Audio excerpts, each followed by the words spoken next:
On September 9th, 2015, in the quiet Dutch town of Nieuwegein, 59-year-old Ronald Bakker finished another ordinary day at work.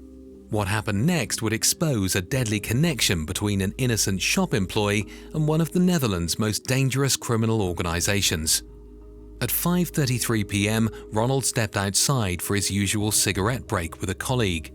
2 minutes later, he got into his Ford car for what should have been a routine drive home. He didn't know he was being watched. He couldn't have known it would be his last journey. A white Citroën followed Ronald's car onto the A27 motorway.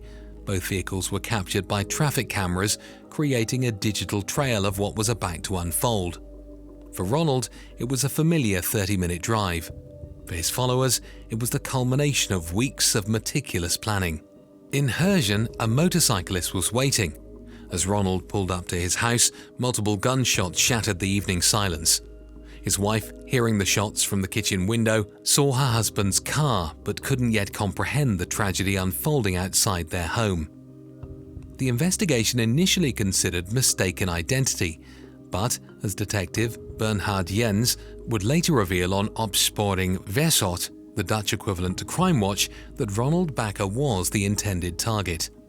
The question was, why would anyone want to kill this hard-working family man with no criminal convictions? You are watching OCG TV. The answer lay in Ronald's workplace, 𝐈𝐧𝐬𝐭𝐚 Security, located in the municipality of Nieuwegein near Utrecht.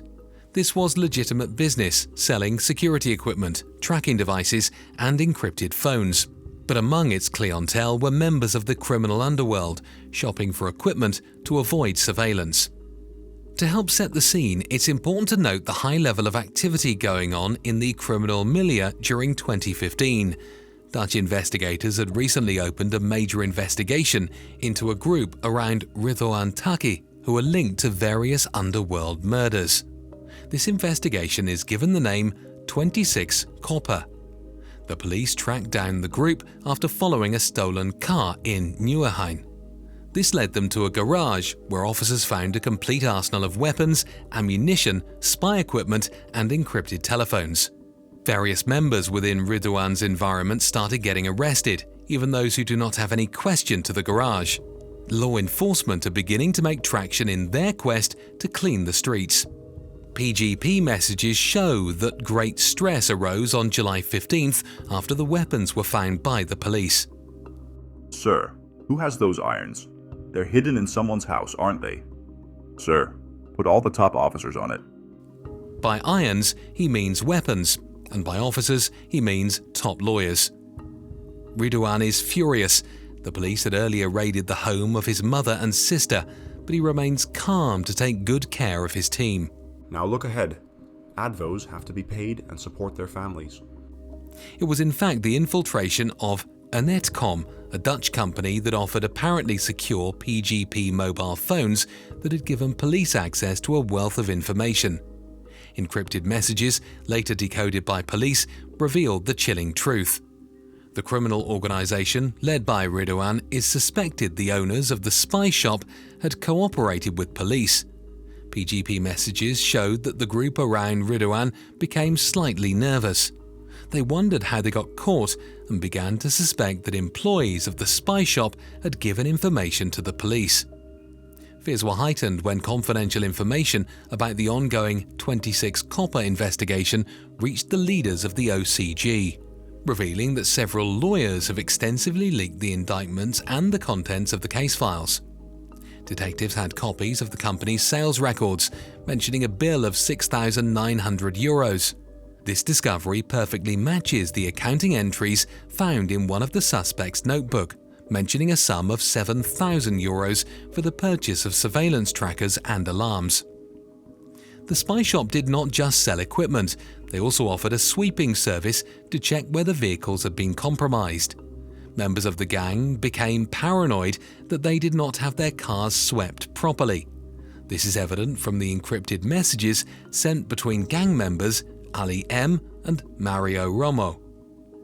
Yes, sir, they really just screwed us. Sold us stuff and screwed us, betrayed us. Who knows what they didn't say about us. Brought us cars. whipped us and said everything is fine. He wanted to screw us. From these messages, it can be concluded that they think one of the spy shop owners has spoken to the police, but it is not yet entirely clear who. To be on the safe side, the men agree both suspected owners should both go to sleep, and by that they mean that they both must die. From that moment on, approximately 4 weeks before the murder of Ronald Bakker, the spy shop employee is intensively followed and observed by runner Morad B. He passes the information on to Mario Romo and to Head, the nickname given to the shooter. The response would be swift and brutal. During the month of August, employees at the spy shop noticed something unusual: a man fishing across the canal. He appeared awkward with his rod, but skilled with his BlackBerry. It was clear this was no ordinary fisherman. The surveillance had intensified as one of the spotters, Morad, provides a direct view of the spy shop. He uses binoculars to watch the buildings in front of him. I'm standing here keeping an eye on things. These guys never respect the closing time. They always hang out a little bit longer. I'll park near him now so I can precisely observe how he gets home. Morad was not subtle in his observations, nor with his messages, even discussing with Ali the possibility of firing a rocket launcher at the shop front. Sir, there will be a maximum of 2 or 3 workers, but it is about effect, sir. The message is clear. Yes, 100% of the people are sleeping there, the man from that porch and his wife, but I don't see a child. Ha ha ha ha, yes, a bazooka will definitely go through it. The group decide not to go through with the rocket launcher.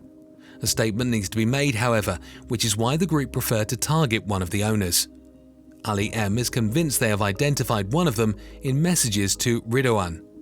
I showed him that guy we saw recently, to whom we gave money. Yes, sir. I showed him that older man, the one who helped us that day and recognized the boys.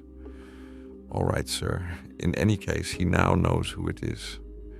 Give Murad 3 days to thoroughly examine everything. Then we can move forward. However, the person identified by Ali is not the owner, but simply an innocent employee of the shop named Ronald Bakker, working for the company owned by his brother-in-law. Since Ronald was involved in significant transactions at the shop, the suspects assumed he was the boss by mistake. The decision is made to take out Ronald Bakker and a plan is put in place. Finally, the mission takes shape. On September 7th, Morad rents a white Citroën C4 from a car rental company for a period of 3 days, until September 10th. He signs the rental contract and provides a copy of his driver's license and ID card to the person finalizing the agreement. He makes a fatal error in not realizing that the car was fitted with a tracker, which is standard practice in Europe when renting a car, ironically to prevent criminals not returning them. On the same day, a cryptic message arrives. The message, believed to be attributed to 𝐕𝐬𝐿, is sent. Thank you.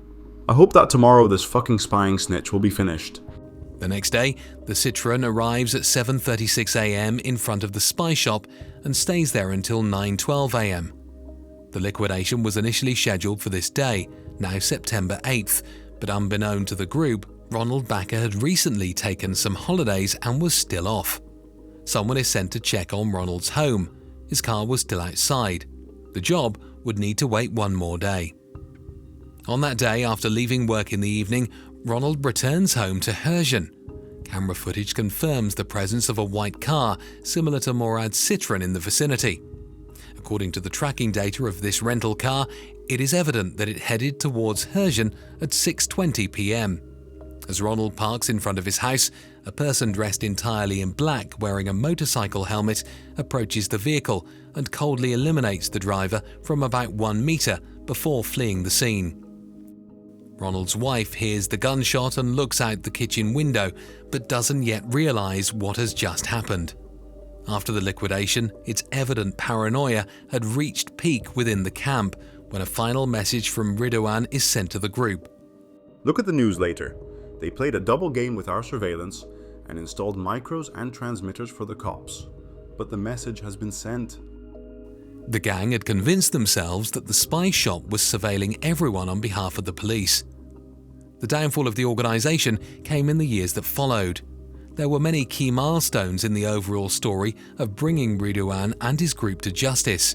The seizure of the weapons in Nieuwegein, followed by the cracking of the 𝐈𝐧𝐬𝐭𝐚𝐦 encrypted servers, proved to be two key pieces of this complex puzzle. Ronald became the main protagonist in the infamous 𝗪𝐿 trial, which was one of the largest and most significant criminal trials in Dutch history, focusing on a series of underworld killings and organized crime. The trial began in 2021, with its main defendant alleged to be the leader of a powerful criminal organization. The trial involved 17 defendants accused of involvement in multiple murders and attempted murders between 2015 and 2017. The prosecution built much of their case on statements from a key witness, 𝗪𝐿, whose brother was murdered in what is believed to be a retaliation for his cooperation with the authorities. Ronald would eventually be sentenced to life in prison. Key associates and another main contributor to the death of Ronald Bakker was Mario Romo. He would also receive a sentence of life imprisonment. This was concluded as part of the 𝗪𝐿 trial. During 2020, in a separate trial, the court sentenced 𝐈𝐧𝐬𝐿 to 13 years in prison. This was reduced to 11 on appeal. However, he will still serve the same time in prison as if it was his first sentence, due to a change in legislation. Ronald B. was sentenced to 15 years in prison for spying on Bakker. He later withdrew his appeal. According to the court, it was established that Ronald, 30 years old, and 𝐈𝐧𝐬𝐿 acted as spotters prior to the liquidation. They meticulously mapped out Bakker's movements until just before his death and provided his description, as well as the license plate of the car he was driving. B even followed him on the evening of the murder until he was almost home. The two made a substantial contribution to Bakker's murder with their activities, and according to the PGP messages, did so with pleasure. They were also aware of the motive, sending the message that cooperation with the police would be paid for with death. Thank you for watching OCG TV. Your support means everything to us. We pour our passion into creating content that entertains and informs. If you enjoy our content, please hit that subscribe button and join our amazing community.